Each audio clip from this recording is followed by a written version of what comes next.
guys, it's Miss Amy, and it is Thursday, so I have some really awesome book talks. I'm going back to my reading log and my journal, and I am going to do some older ones that I think are really, really cool. So let's see.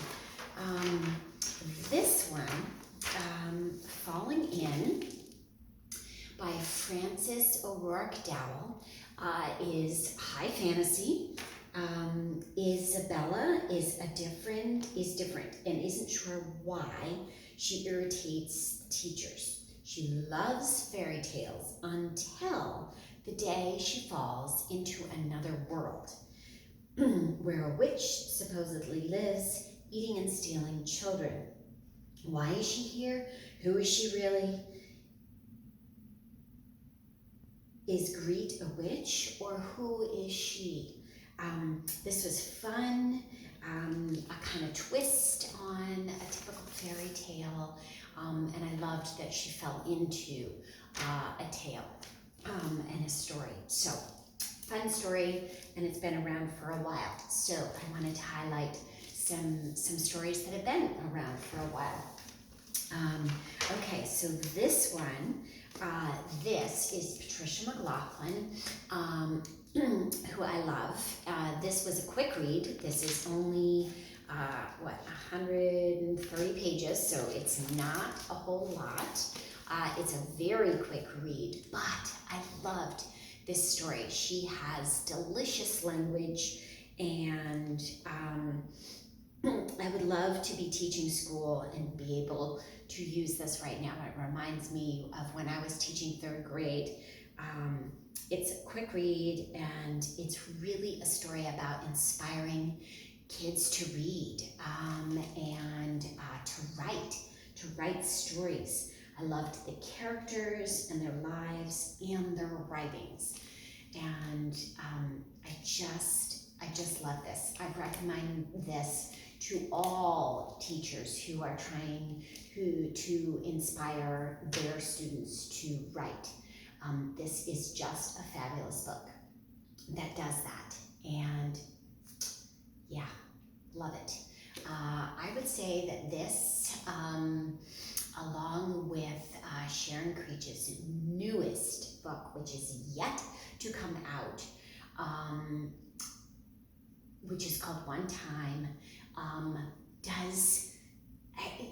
is another book that is so inspiring to kids and really forms language and expression and just makes you want to write.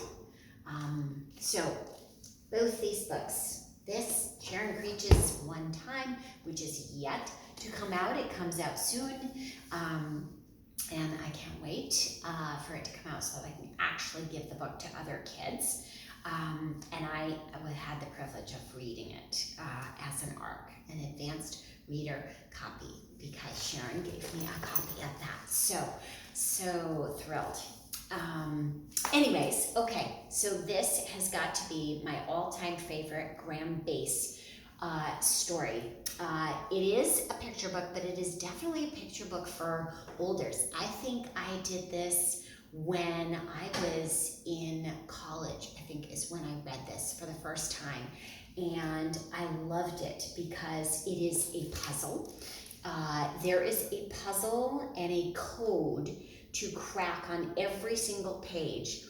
In addition to that, there are like secret things that are hidden everywhere.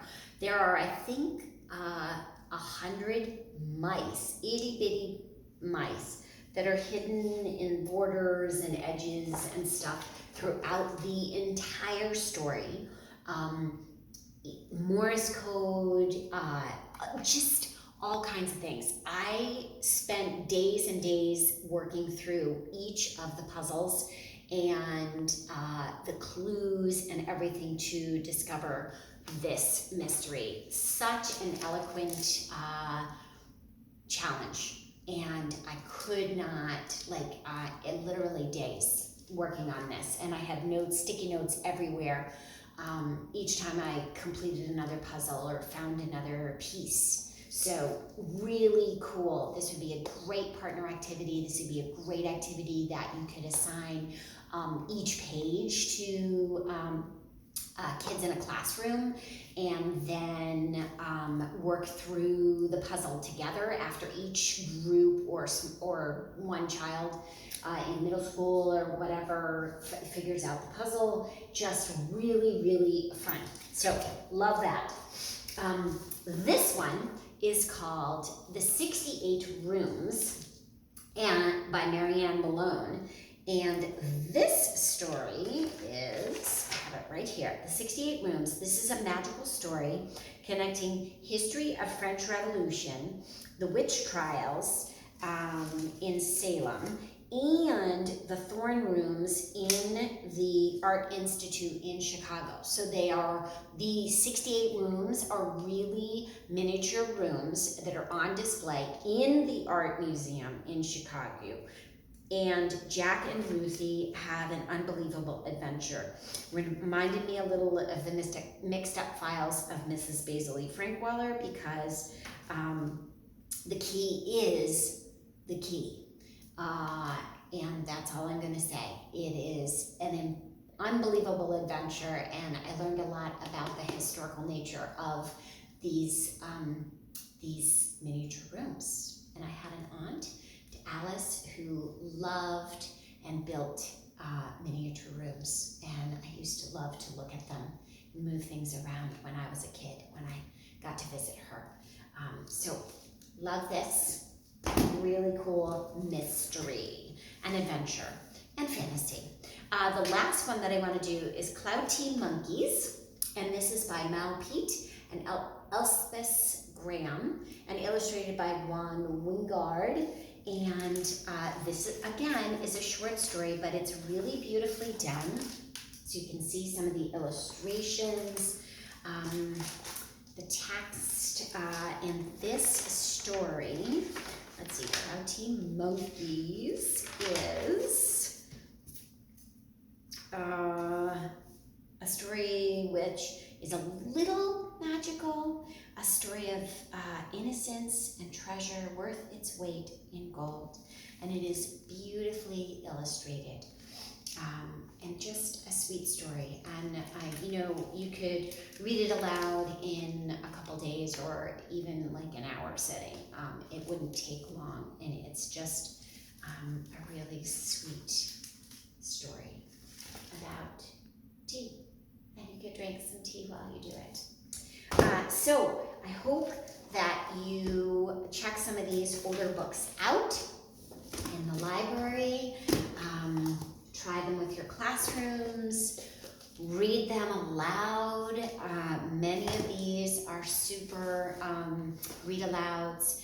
And I hope you have a wonderful weekend. One more day, but I'll chat with you next week when I share some new books. Hugs, Miss Amy.